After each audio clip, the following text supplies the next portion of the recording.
Morning, everybody. Good to see you this morning on this Labor Day weekend. Glad you could make it. Well, I've had a little bit of time to just review some of the notes and letters and questions and things that come to me these last couple of weeks. And I started to notice, I don't know if I ever really noted it before, but I wouldn't call it a theme in various notes that I get, letters, questions, whatever, written out or typed out or whatever. And anyway, one thing that was occurring is somewhat there in the background, perhaps sometimes it's very much in the foreground, but kind of a misunderstanding of the teaching that I offer, but also I think a misunderstanding of what the awakened see and how they teach and what they're pointing out. And this is that when we refer to this world of emptiness, say, and there's still kind of a background assumption running, I think, for many people, that not really fully understanding this term emptiness, perhaps, maybe lingering ideas about maybe nothingness or something like that, which is not all the case with emptiness. Shunyata is the Sanskrit term that Nagarjuna used. And so it enters into the kind of questions, or at times they'll say something like, of me, they'll say that, well, since you don't believe in anything or something like that, or since it's all an illusion, then what difference does it make, if I do this or if I do that? And these kinds of questions are coming from, they're still clinging to a dualistic understanding of the world and of our lives and what is taking place here. And it can be very subtle, as it is in the case of a number of these questions that I've gotten. And but also, like I say, it's sort of like in the background. It comes through, not in all the stuff I receive, but in much of it, it's there. And so I just wanted to say, and I can't really address it directly so much. Sometimes I do if there's an opportunity for it when I'm responding. But I think I want to just say something about that in a very general way, because I suspect many of you here too, or listening in Zoom, might also be picking things up in this way, in kind of a dualistic way, or an assumption of, well, if we talk about this world as opposed to that world, that this world is better than that world, or this kind of thinking enters into the background there. Or if it's all just nothing, what difference? Or if it's all an illusion, what difference does it make? And you still have certainly at least one foot, if not both feet, in this world of duality.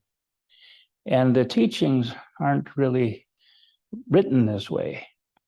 If we have the true teachings, there's all sorts of teachings that might not be written by those who are awake that we have available to us. But when you encounter a true Dharma statement, it's not dualistic.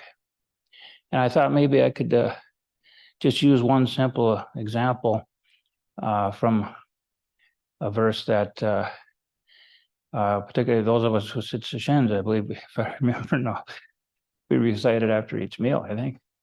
But and on other occasions too, but it's one I just dearly love. I'll recite it now. Most of you, I think, will know this. And I thought maybe we could just look at that the way the awakened are speaking of it, and see if maybe we're missing something with our ordinary understanding of how things are. And that would be this little verse. In this world of emptiness, may we exist in muddy water with purity like a lotus. Nothing surpasses the boundless mind. Thus we bow to Buddha. And I don't think I'll be able to get through all of this, but maybe at least the first line. Just looking at it very carefully. And what is there?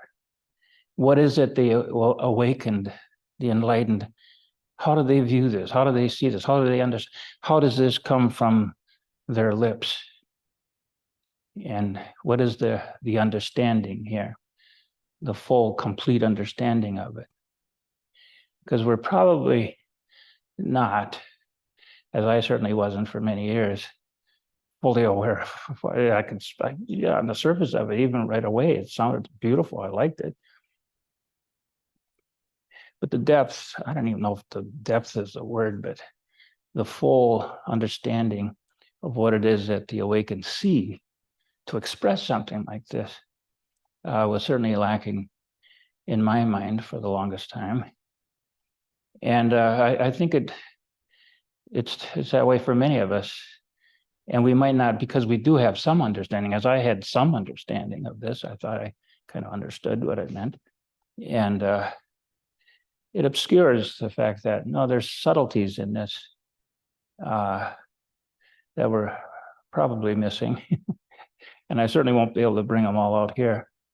But just in taking a look at this, in this world of emptiness, already in that world, in that word, in, there's a big clue as to what we're discussing here. And again, like I was saying, some of the confusion I could kind of glean from just the coming out of the kinds of questions that I've received over the years.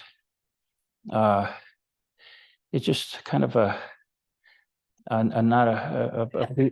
appreciation for the non-duality that is being expressed, even though it's not being expressed, even in that first word.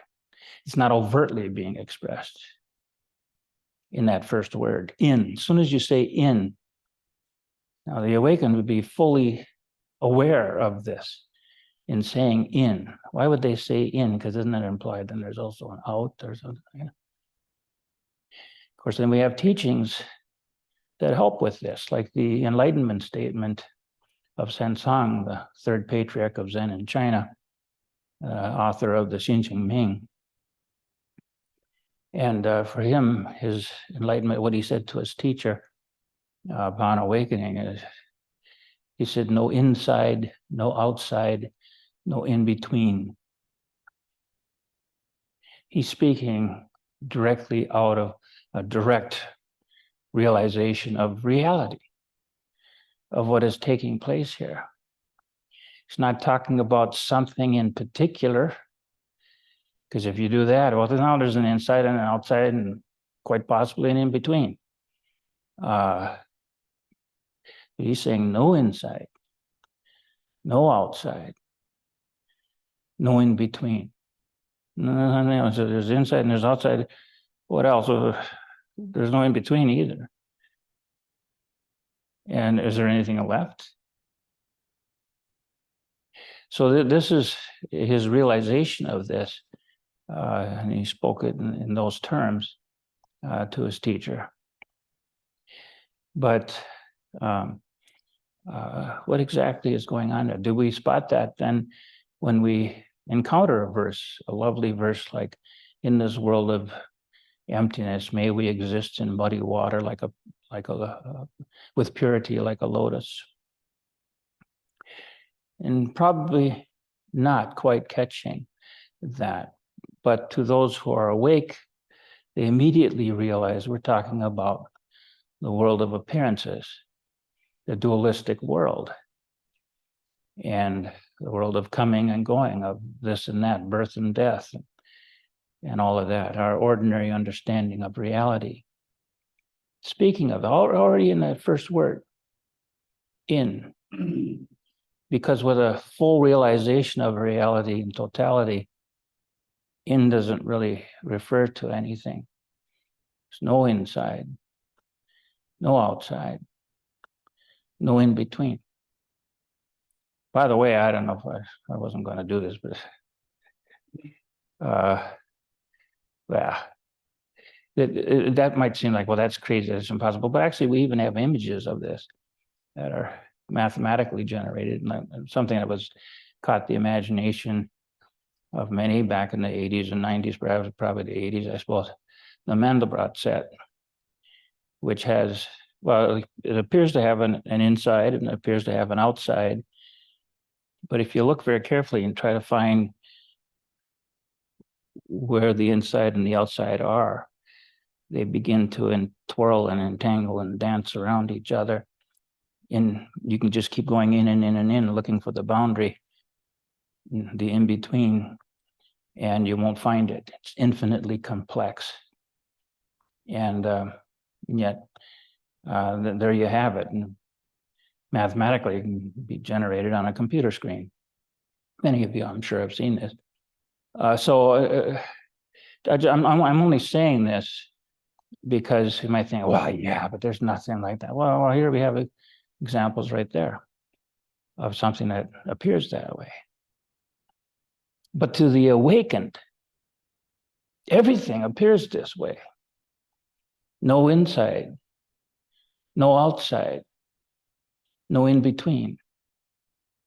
So when a verse like that from the awakened mind, it says, in this world of emptiness, already indicating that we're speaking of the relative world, the world of you and me, birth and death, this and that, longing and loathing, and all of that.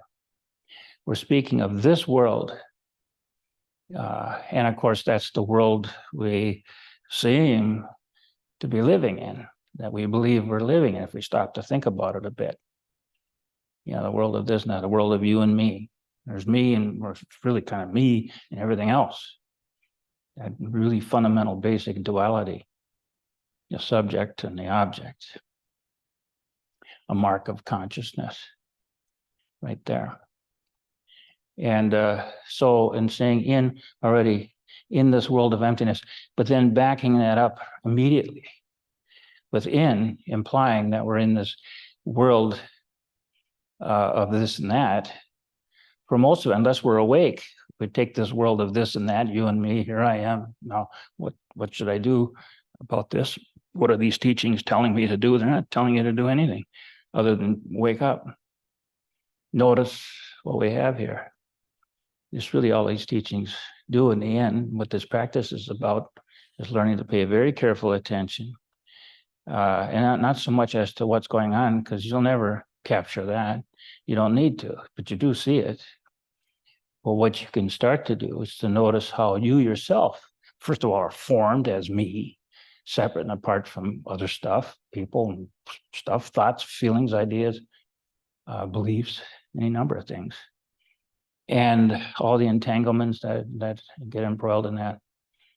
But what they awaken, what they realize about this is that this world is empty, or it is, I like to use the term, lately I've been using it anyway. I'm starting to wonder if, anyway, there's no real term for this, but I have used the word non-substantial.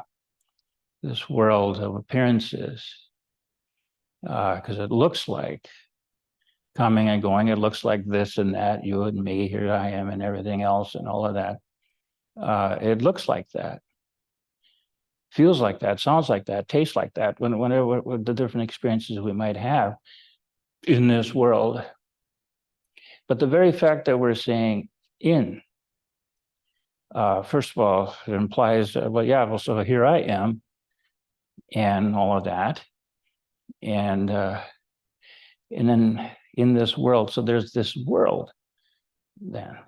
And as I said, most of the time, we're not aware of that breakage of that duality, and we're using that word in, or breaking into duality using that word. And this is just the world. This is just how it is, how it's always been. You know, it's the way I understand it. It's the way I see it or think of it, how other people talk to me about it. And I can exchange ideas with them regarding this, or the fact that we all have this assumption. So we can actually seem to communicate. Even though, of course, your take on whatever it might be will be different than the next person. And sometimes we can catch that. Sometimes we're talking as if we really think we're talking about the same thing. And it seems like we're communicating. But this is a world of entanglements. It's a world of confusion, really.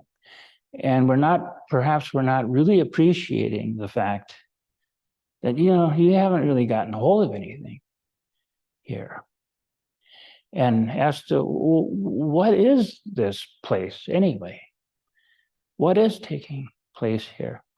The moment we speak of in, and we're caught by that, and we think that we can be in, or that we are in a world like this, well, now we're not going to understand. It's just an ordinary understanding, and it'll remain that way.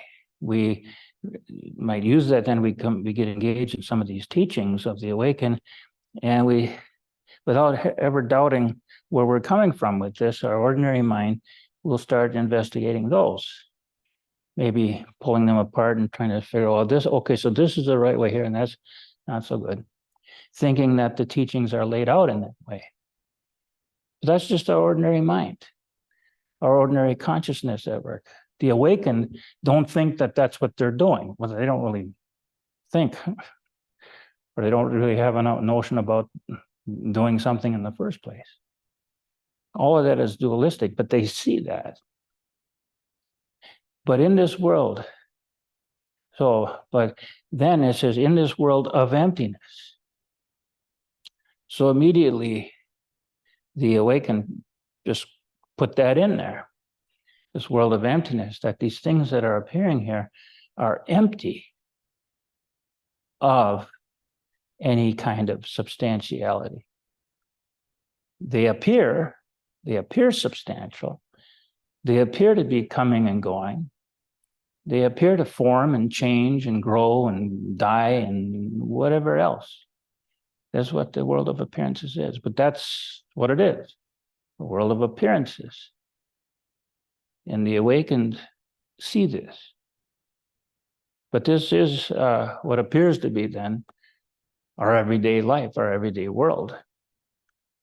And most of us never doubt that. When we encounter a teaching like in this world of emptiness, may we exist in muddy water with purity like a lotus, we'll approach it with the ordinary kind of understanding and really not appreciate what it is that's being pointed out. Gradually or eventually, maybe we will. But of course, it won't be you that does that. I say we will, the we, the I. What is seen through finally is that isn't capturing anything at all. But in seeing this, in realizing this, then there's great freedom. Freedom from the lack of, or freedom from confusion.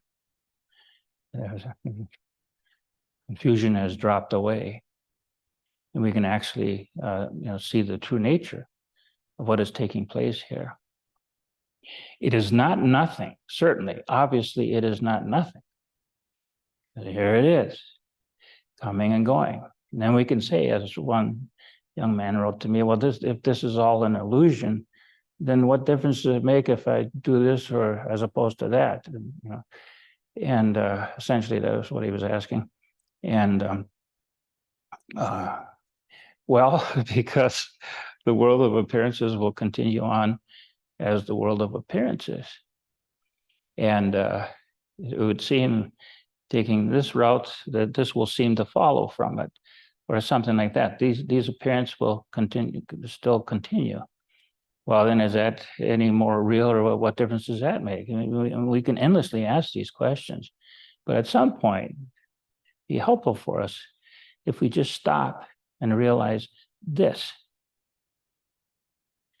And this is, when we say in this world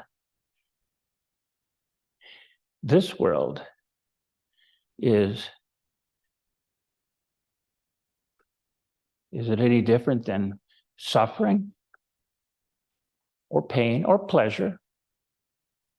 But is it something other than that? And at this point, if we can see the nature of the lack of substantiality in the various things that are taking place here, that seem to be coming, including myself, for each of us, me, that angle on, that view of it all, we realize that this is nonsense. There's nothing there that you can ever get hold of that's actually capturing this or experiencing this. The experiencer, the thinker, the feeler, whatever, you'll notice that that's missing in the actual immediate direct experience. So all of this is being indicated just in that first line. So implying now we have the world of this and that. In this world of appearances of coming and going, now may we exist, in this world of emptiness, may we exist in muddy water. So it would appear like we are here too. I am here in this world of coming and going. And now the expression is that in seeing and realizing that this is emptiness, that we can't really get hold of this muddy world, can't get hold of the enlightened world either, or the world of totality, or whatever. You can't get hold of any of this. But we can realize its nature.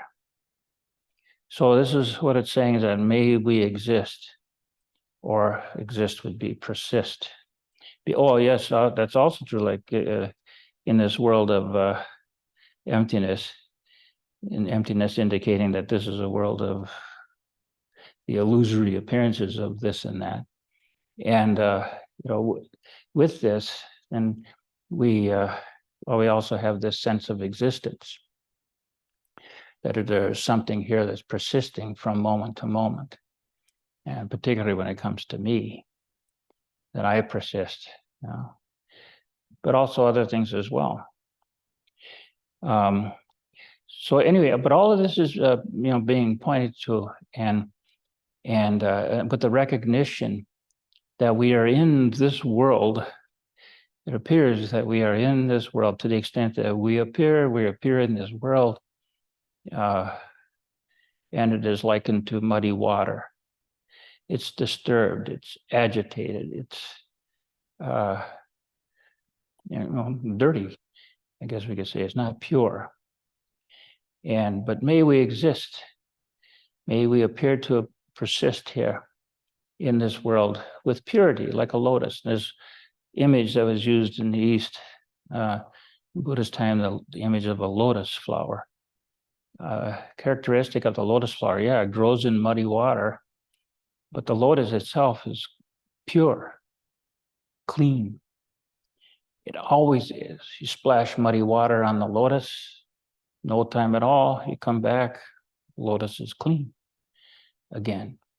The ancients recognized this, and so the lotus came to be symbolic of something that is pure, clean, not defiled by certainly by other things, corruption or confusion, ignorance.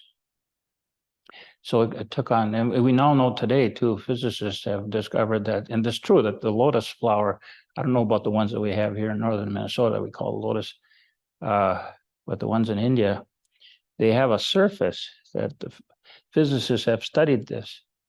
And just from its physical properties, nothing will stick to it, nothing.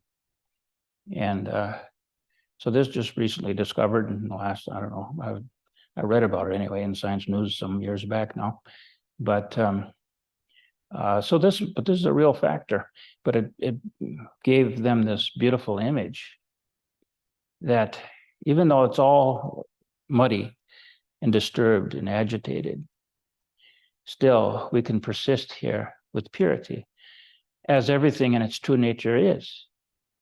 And it's a matter of just realizing that, seeing that, not having the idea of it, living as though this were true or something like that, but it's a matter of actually seeing this, awakening to this, realizing this. This is available to us all.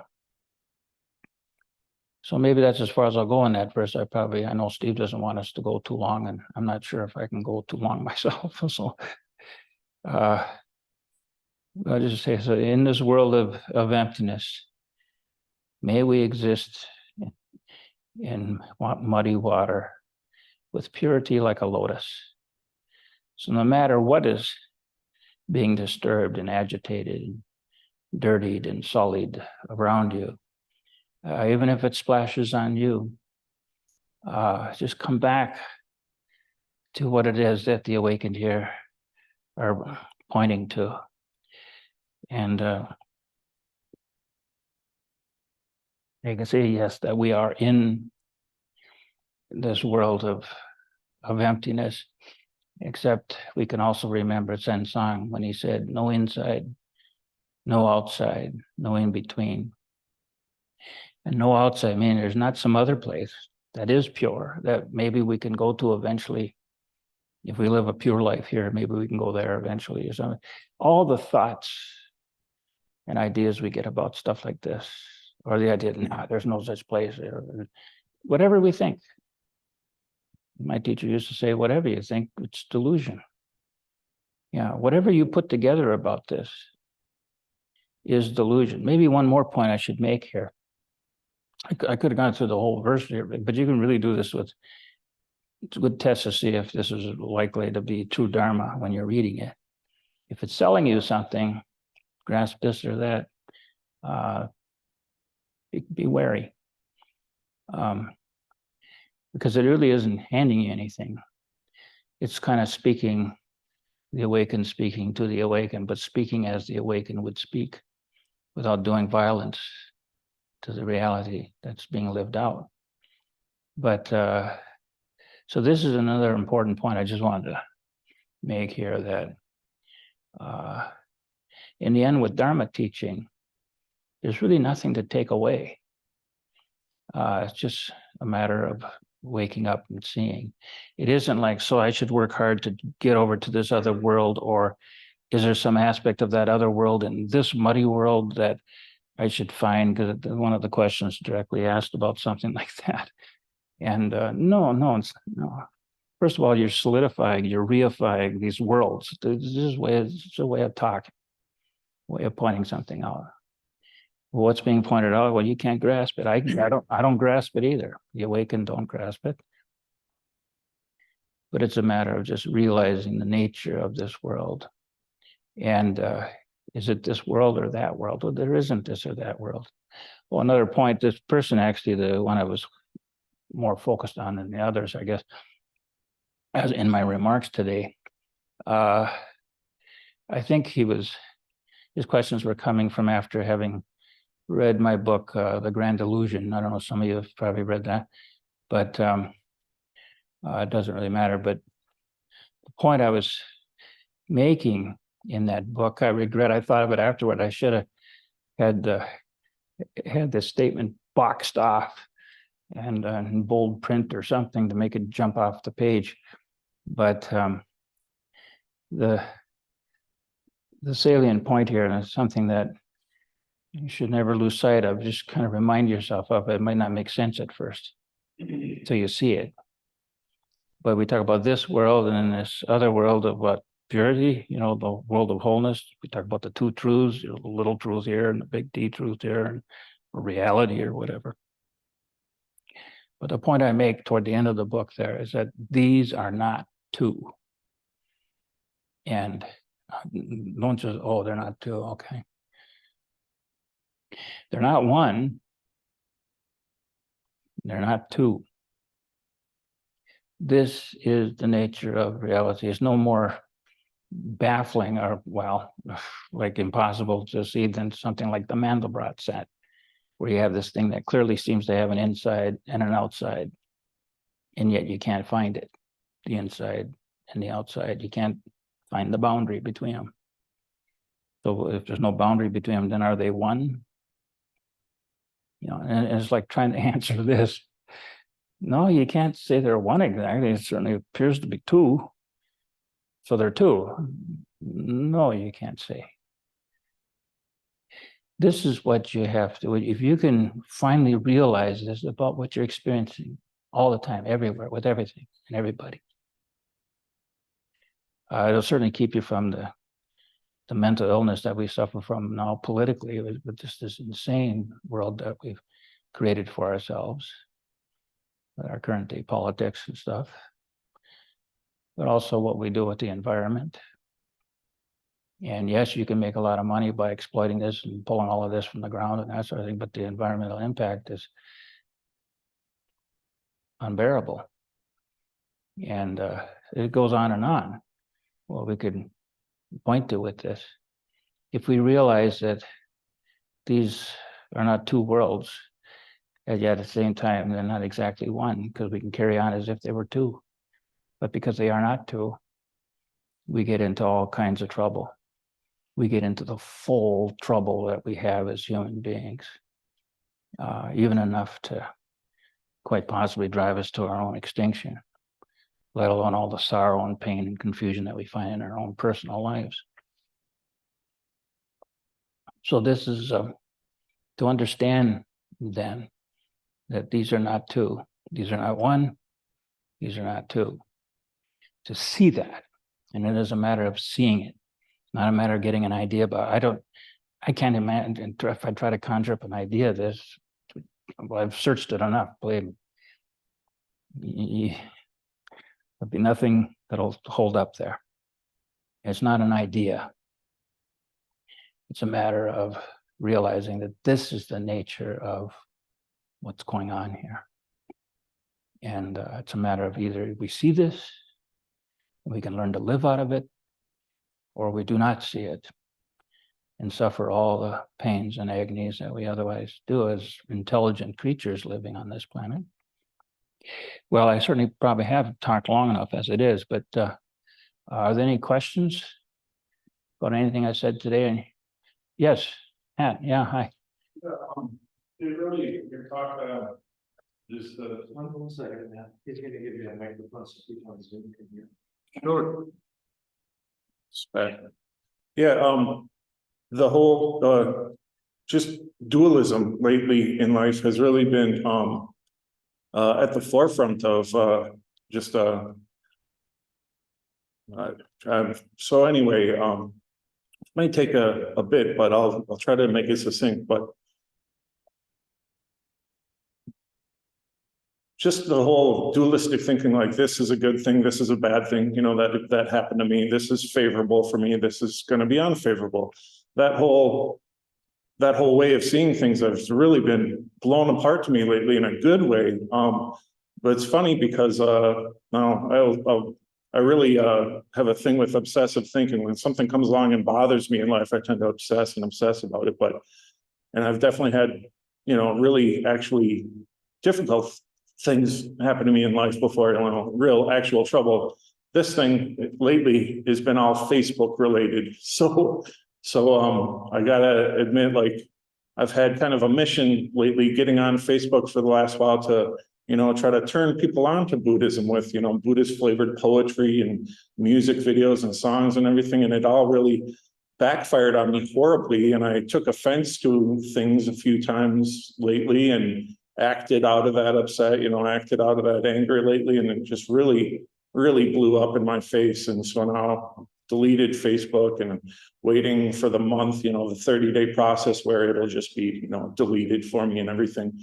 But so right now it's really sucks for me, you know, just being so concerned with Facebook, because actually out of all the real actual true problems in my life, you know, real actual, you know, difficulties and things that I'm concerned with, the one thing that's been bothering me the most and troubling me the most is Facebook, which is just ridiculous.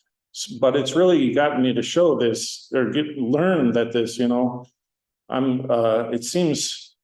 it seemed like a bad thing, but I know this is actually going to be a blessing in disguise. It's going to be, with the absence of Facebook, probably for the rest of my life, I see it's already settling my mind. I'm able to have a more quiet mind, just, like to not have it be part of my life the last couple of weeks, and seeing how this already is this seemingly unfavorable bad thing in my life, it's actually going to turn out to be wonderful. Well, there you go. You see, you're tasting the wisdom of the wise Chinese farmer. You know that story, right? So who can say what's good or bad?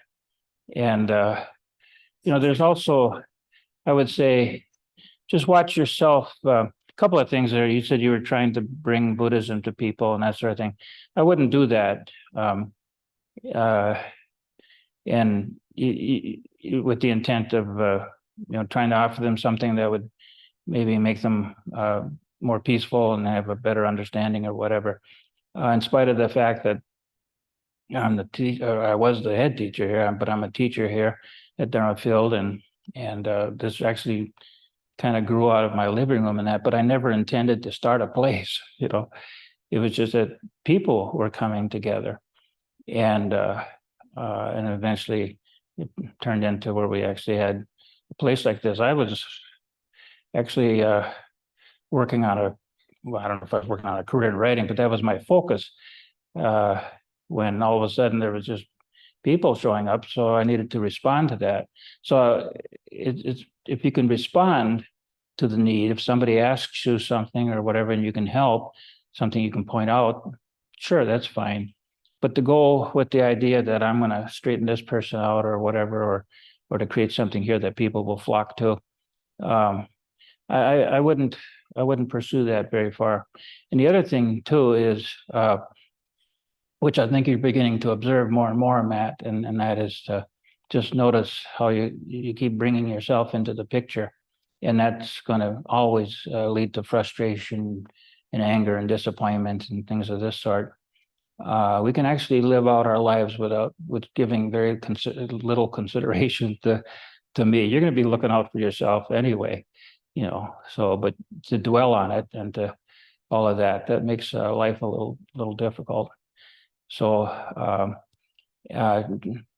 just look out there and see what you can do in response to the world of appearances. And always, if you can, just keep your mind on wholeness. That's all that's really, really necessary. So I don't know, did that help at all, Matt? Yeah, it definitely did. Kind of learn things the hard way, and yeah. Well, yes, that's a good teacher the hard way. Yeah. Right. Anyone else? Anybody in Zoom land there?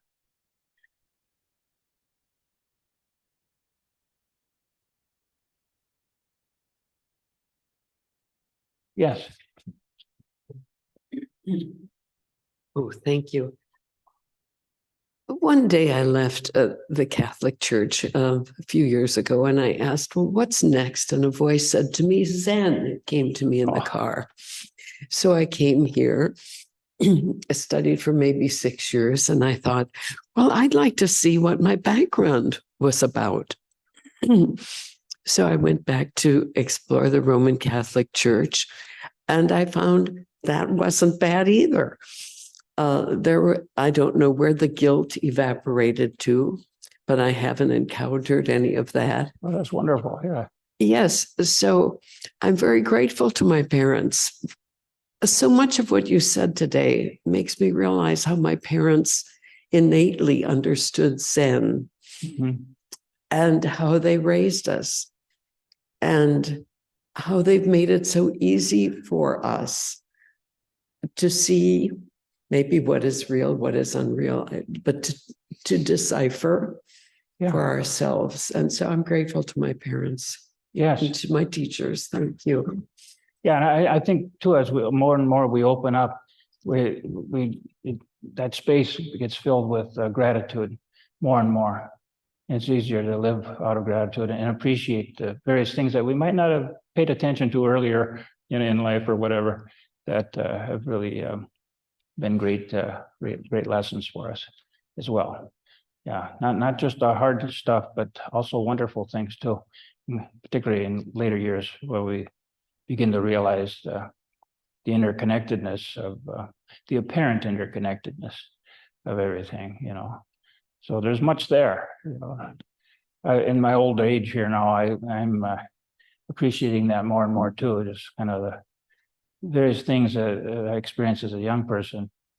Didn't fully appreciate it at the time, but have been very good teachers in my past that have helped me a lot. Not just necessarily people, but circumstances and other things as well. So yeah, I'm glad you found that, realize that. Anyone else? Yes, Frank has a question. Frank, yes, hi Frank. I want to get back to you, Frank. You're in my mind. Thank you, Steve. Yeah. When you said people have been emailing about these questions, my question immediately came to mind. So, but I just wanted to make a comment. Seems like the muddy water is also a illusion. It's as pure as the lotus. That's right. Yeah. Yeah. All of the world of appearances it's illusory, but it isn't nothing. And, but it is because things don't have the substance we otherwise naively grant to them. If they did, quite literally, I won't get into this too much, but nothing would be happening, nor would there wouldn't even be consciousness. So the world just simply isn't that way.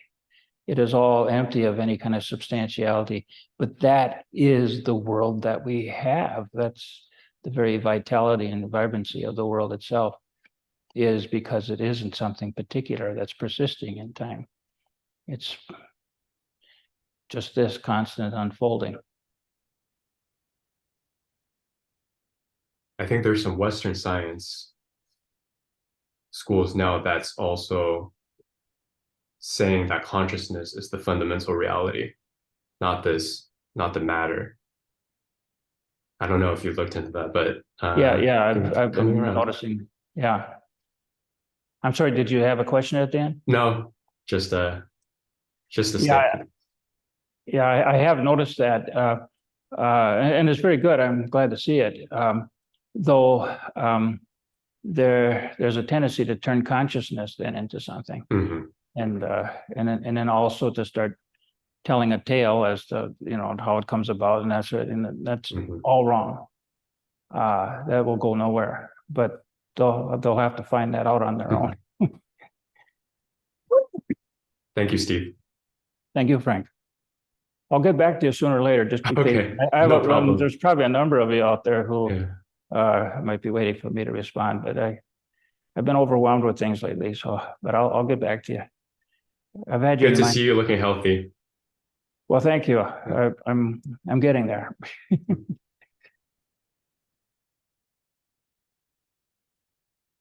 Anything else? Thank you very much.